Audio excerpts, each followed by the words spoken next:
dengan saya, Uke Darmawan. Kali ini saya akan berbagi tentang materi eksponen, khususnya pada definisi dan sifat-sifat eksponen. Oke, kita langsung mulai. Halo sahabat, jadi kali ini kita akan membahas tentang eksponen atau bilangan berpangkat. Bilangan berpangkat merupakan bentuk sederhana dari perkalian berulang. Jadi misalkan kita punya suatu perkalian 5 kali 5 kali 5. Jadi misalnya menulis perkalian hanya 3 kali, kita tulis ketiganya itu tidak masalah karena masih sedikit gitu ya. Tapi kalau nanti misalnya buatlah perkalian 5 sebanyak 50 kali. Jadi menulis angka 5 sebanyak 50 kali itu terlalu panjang. Jadi penulisan seperti itu dapat kita akali dengan yang namanya bilangan berpangkat. Nah, jadi bentuk umum dari bilangan berpangkat adalah A pangkat N, di mana artinya A kali A kali A sebanyak N kali. Di mana A itu kita sebut sebagai bilangan pokok atau basis dan N itu adalah pangkatnya.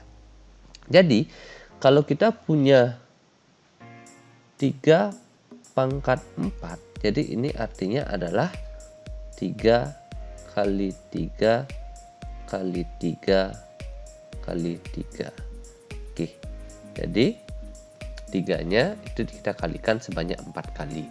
Dan nanti juga berlaku kebalikannya. Kalau kita menemukan suatu perkalian berulang, maka dapat kita nyatakan sebagai bilangan berpangkat. Nah, nanti bagaimana cara menentukan hasil dari suatu bilangan berpangkat? Maka kembali kita harus jabarkan ke bentuk awalnya. Jadi misalkan berapa nilai dari 2 pangkat 4? Jadi kalau diminta menentukan nilai dari 2 pangkat 4, maka ini adalah 2 kali 2 kali 2 kali 2. Sehingga hasilnya 4, 8, 16. Sehingga hasil akhirnya adalah 16. Oke, jadi itu ya bentuk umum dari bilangan berpangkat. Nah, sekarang dalam bilangan berpangkat kita mengenal beberapa sifat bilangan berpangkat. Nah, sifat yang pertama adalah jika ada suatu bilangan berpangkat, basisnya sama, itu dikalikan. Jadi misalkan ada bilangan berpangkat A pangkat M, kita kalikan dengan A pangkat N. Jadi di sini basisnya sama. Ini A, ini A. Nah, pada saat basisnya ini sama, maka prosesnya tinggal kita jumlahkan pangkatnya. Berarti yang ini, M dan N ini kita jumlahkan. Sehingga dia menjadi A pangkat M ditambah N.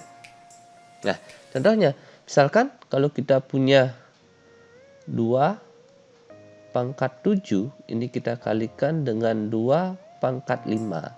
Maka ini hasilnya adalah 2 pangkat 7 ditambah 5, sehingga dia akan menghasilkan 2 pangkat 12. Oke, seperti itu ya untuk sifat yang pertama. Oke, berikutnya sifat yang kedua. Kalau ada pembagian bilangan berpangkat dengan basis yang sama, jadi misalnya tadi ini A, maka pangkatnya harus kita kurangkan. Sehingga contohnya misalkan 3 pangkat 5 ini dibagi dengan 3 pangkat 2. Maka ini menjadi 3 pangkat 5 dikurangi 2. Sehingga ini menjadi 3 pangkat 3. Nah, tulis baginya itu dalam bentuk per juga artinya sama nanti ya. Jadi misalkan 4 pangkat 5 dibagi 4 pangkat 3. Maka ini akan menjadi 4 pangkat 5 dikurangi 3. Maka dia menjadi 4 pangkat 2. Oke, itu sifat yang kedua. Nah, sekarang sifat yang ketiga, pada saat suatu bilangan berpangkat kembali dipangkatkan. Jadi A pangkat M adalah suatu bilangan berpangkat. Kembali dipangkatkan N, maka pangkatnya ini harus dikalikan.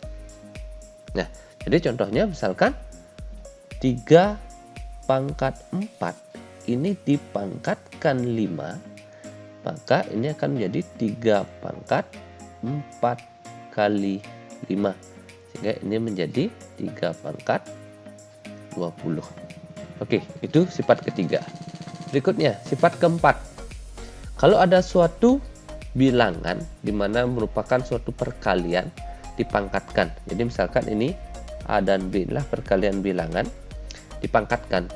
Kalau ini kita pecah, maka masing-masing bilangan itu harus dipangkatkan bilangan yang sama. Jadi karena ini pangkat M, maka A-nya harus pangkat M, B-nya juga harus pangkat M. Oke, contohnya misalkan kita punya 2x dipangkatkan 3. Nah, 2x ini kan artinya 2 kali x. Jadi, kalau ini kita pecah, maka 2-nya harus kita pangkatkan 3, x-nya juga kita pangkatkan 3. Sehingga ini akan menjadi 8x pangkat 3. Oke, jadi seperti itu ya. Nah, berikutnya, sifat yang kelima, pembagian. A per B dipangkatkan M. Jadi kalau ini kita pecah, A-nya harus dipangkatkan M, B-nya juga harus dipangkatkan M. Nah, nanti dalam penggunaannya juga sama. Jadi misalkan X per 3 ini dipangkatkan 2, maka ini akan menjadi X pangkat 2 per 3 pangkat 2. Sehingga ini akan menjadi X pangkat 2 per 9. Nah, kayak gitu. Nah, lagi satu misalnya ini juga bisa kita gunakan terbalik. Misalkan kita diberikan soal 54 pangkat 3 dibagi dengan 27 pangkat 3. Nah, kalau kita harus menghitung 54 pangkat 3 itu hasilnya terlalu besar.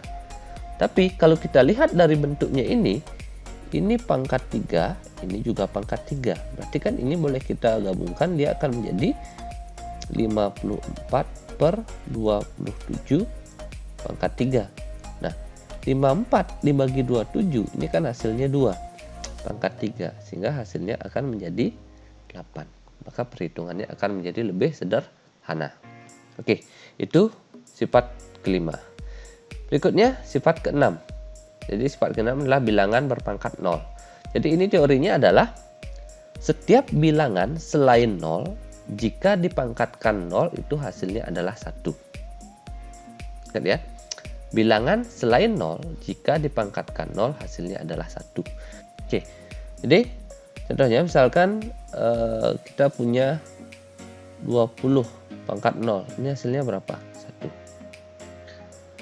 102 pangkat 0, ini hasilnya berapa? 1. Tapi kalau 0 dipangkatkan 0, ini hasilnya adalah tidak terdefinisi. Jadi kayak ini. Bilangan selain 0 kalau dipangkatkan 0 hasilnya 1. Tapi kalau 0 dipangkatkan 0 itu tidak terdefinisi. Oke, itu untuk pangkat 0. Nah, berikutnya sifat ketujuh. Pangkat negatif. A pangkat negatif M.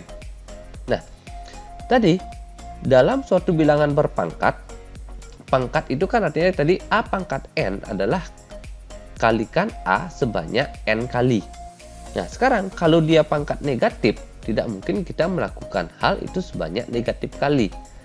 Misalnya, kalau kalian disuruh meloncat, silahkan meloncat sebanyak 2 kali. Itu gampang dilakukan. Tapi kalau ada permintaan, meloncat sebanyak negatif 2 kali.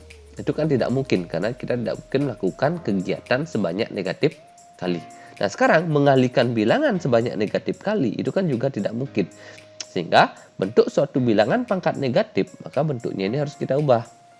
Sehingga nanti A pangkat negatif M itu akan menjadi 1 per A pangkat M. Jadi, misalkan kalau ada 2 pangkat negatif 3, ini akan menjadi 1 per 2 pangkat 3. Ya, 2 pangkat 3-nya bisa kita hitung. Ini akan menjadi 1 per 8. Oke, jadi seperti itu.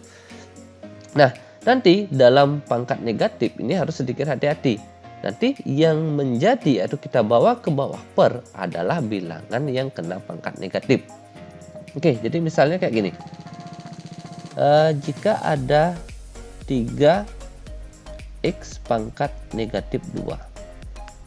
Jadi dalam kondisi ini yang kena pangkat negatif 2 hanya X. Sehingga kalau ini kita ubah bentuknya, dia akan menjadi 3 kali X pangkat negatif 2. Maka ini akan menjadi 3 kali 1 per X pangkat 2. Maka ini menjadi 3 per X pangkat 2. Oke, kayak gitu ya. Nah, sekarang kalau soalnya adalah ini dalam kurung 3X yang dipangkatkan negatif 2, maka ini hasilnya 1 per 3X pangkat 2. Jadi kalau posisi ini keduanya 3 dan X nya kena pangkat negatif, sehingga keduanya harus kita bawa ke bawah per. Di bawah per pun tetap harus kita tulis dalam kurung. Oke, nah nanti dari asumsi itu nanti kita akan menemukan suatu bentuk baru. Misalkan kalau ada suatu bentuk pecahan M per N, kalau ini dipangkatkan negatif X gitu misalnya, maka agar pangkat negatifnya ini menjadi pangkat positif, ini sederhana, tinggal kita tukar pembilang dan penyebutnya. Ini akan menjadi N per M pangkat X. Oke, itu ya. Jadi misalkan ada X tambah Y per Z pangkat negatif 2, maka ini bisa kita tulis sebagai Z per X tambah Y pangkat 2. Oke, itu ya untuk pangkat negatif. Nah, berikutnya untuk pangkat pecahan. Di sini dalam pangkat pecahan, jika pangkatnya itu M per N, maka bentuk pangkat pecahan ini dapat kita tulis dalam notasi akar. Jadi A pangkat M per N. Nah, jadi M pembilang, N penyebut, maka dia akan menjadi akar pangkat N dari A pangkat M. Jadi N-nya ini menjadi pangkat dari akarnya, M ini menjadi pangkat dari bilangannya atau basis awalnya. Nah, jadi ini dibacanya akar pangkat N dari A pangkat M. Oke, seperti itu ya. Nah, sehingga di sini misalkan kita punya 2 pangkat 1 per 2 atau 2 pangkat setengah. Maka dengan teori itu kita akan dapatkan menjadi akar pangkat 2 dari 2 pangkat 1. Nah, berikutnya misalnya 2 pangkat 2 per 5 gitu misalnya. Maka ini akan menjadi akar pangkat 5 dari 2 pangkat 2. Misalkan lagi 3 pangkat 4 per 5 gitu misalnya. Maka ini menjadi akar pangkat 5 dari 3 pangkat 4. Nah, jadi prosesnya seperti itu. Nah, sekarang dalam notasi matematika ada beberapa notasi yang bisa tidak ditulis gitu ya. Jadi yang pertama, misalkan dalam bilangan berpangkat, kalau kita punya 2 pangkat 1, jadi pangkat satunya ini tidak perlu ditulis, cukup kita tulis 2. Nah, nanti dalam akar pangkat 2 dari A itu misalnya. Jadi kalau pangkat dari akarnya ini 2, ini tidak perlu ditulis, jadi cukup ditulis akar A. Nah, nanti pada saat di dalam tanda akar tidak isi pangkat akar, itu artinya adalah akar pangkat 2. Nanti selain 2 wajib ditulis. Jadi misalkan akar pangkat 3, akar pangkat 4, akar pangkat 5 itu wajib ditulis pangkat dari akarnya. Oke, itu ya untuk pangkat pecahan. Nah, sekarang kita bahas satu contoh soal. Ini biasanya soal yang keluar dalam ujian nasional untuk tingkat SMK. Nah, jadi di sini ada suatu bilangan berpangkat. Jadi pangkatnya di sini lumayan banyak ya. Nah, nanti bagaimana cara kita menyelesaikan soal ini? Jadi sebenarnya ini banyak jalan untuk menyelesaikannya. Jadi misalkan nanti yang di dalam kurung kita selesaikan dulu, terakhir baru dipangkatkan 4 boleh. Atau pangkat 4-nya dioperasikan dulu. Setelah itu baru yang pecahannya kita selesaikan, itu juga boleh. Nanti tergantung keinginan. Jadi kalau yang di dalam kurung kita selesaikan dulu, maka nanti ada operasi pecahan. Tapi kalau pangkat 4-nya kita operasikan dulu, nanti operasi pecahannya atau penjumlahan pengurangan pecahannya akan menjadi lebih sederhana. Atau karena sudah dikalikan 4, nanti pecahannya itu hilang. Oke. Jadi sekarang kita coba yang itu ya. Nah, tapi di sini ada angkanya. Di atas ada 81, di bawah ada 27. Nah, ini 81, kalau ini kita bagi 27, ini dapatnya 3. Oke. Nah, sekarang ini kita proses. Jadi, kalau ada bilangan berpangkat, dipangkatkan lagi, kan pangkatnya harus dikalikan. Sehingga ini kan menjadi 3 pangkat 4 kali X pangkat. Nah, ini 3/4 dikalikan 4. Itu hasilnya 3. Di situ kali Y pangkat 4 kali Z. Nah, 3/2 kali 4 itu hasilnya 6. Oke, bagian atasnya selesai.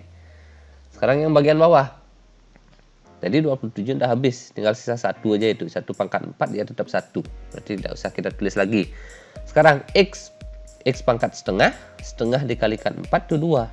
Maka sini ada X pangkat 2 kali Y pangkat 1/4 kali 4, itu hasilnya 1. Ini Y pangkat 1. Habis itu Z-nya pangkat setengah kita kalikan 4, itu hasilnya 2. Z pangkat 2. Nah, sekarang tinggal sederhanakan. Di atas ada X, di bawah ada X. Berarti pembagian. Bisa kita menggunakan sifat 2. Berarti pangkat tinggal dikurangi. Sehingga hasilnya ini akan menjadi 3 pangkat 4. Ini, habis itu yang X-nya pangkat 3 dibagi pangkat 2, 3 dikurangi 2, sisa 1. Berarti X pangkat 1. Pangkat 1 nggak usah ditulis. Berikutnya untuk Y. Di atas ada 4, di bawah ada 1. 4 dikurangi 1, 3. Berarti Y-nya pangkat 3. Di situ Z-nya di atas ada 6, di bawah ada 2. 6 dikurangi 2, 4. Maka ini menjadi Z pangkat 4. Nah, sehingga nanti akhir-akhirnya karena ini bilangan, kita selesaikan 3 pangkat 4. 81 X Y pangkat 3 Z pangkat 4. Oke, kita dapatkan hasilnya. Nah, sekarang contoh soal lagi satu. Nah, misalkan diberikan soal kayak gini. 4 pangkat 4 ditambah 4 pangkat 4 tambah 4 pangkat 4 tambah 4 pangkat 4 itu sama dengan berapa? Nah, coba pikirkan dulu. Nah, mungkin dari kalau kalian disuruh menebak, nah ini sebenarnya soal yang sederhana, tapi sering salah menjawab karena terpaku dengan sifat. Dikira sifatnya berlaku seperti dengan sifat 1 gitu. Nah, sehingga di sini sering menjawab. Ada yang sering jawab hasilnya adalah 4 pangkat 16. Dan juga beberapa mungkin ada yang jawabnya 16 pangkat 4. Padahal dari kedua jawaban ini tidak ada yang benar. Ini salah, yang ini juga salah. Nah, nanti jawabannya itu adalah kita harus kembali mengingat pelajaran kelas 1 SD, yaitu tentang penjumlahan berulang. Nah, penjumlahan berulang itu akan menjadi suatu perkalian. Nah, jadi kalau ada bentuk A tambah A tambah A tambah A, ini artinya adalah 4 kali A. Ini prinsip perkalian ya. Nah, sekarang berarti 4 pangkat 4 tambah 4 pangkat 4 tambah 4 pangkat 4 tambah 4 pangkat 4. Berarti ini artinya 4 kali 4 pangkat 4. Nah, di sini baru muncul perkalian. 4 ini berarti kan artinya 4 pangkat 1.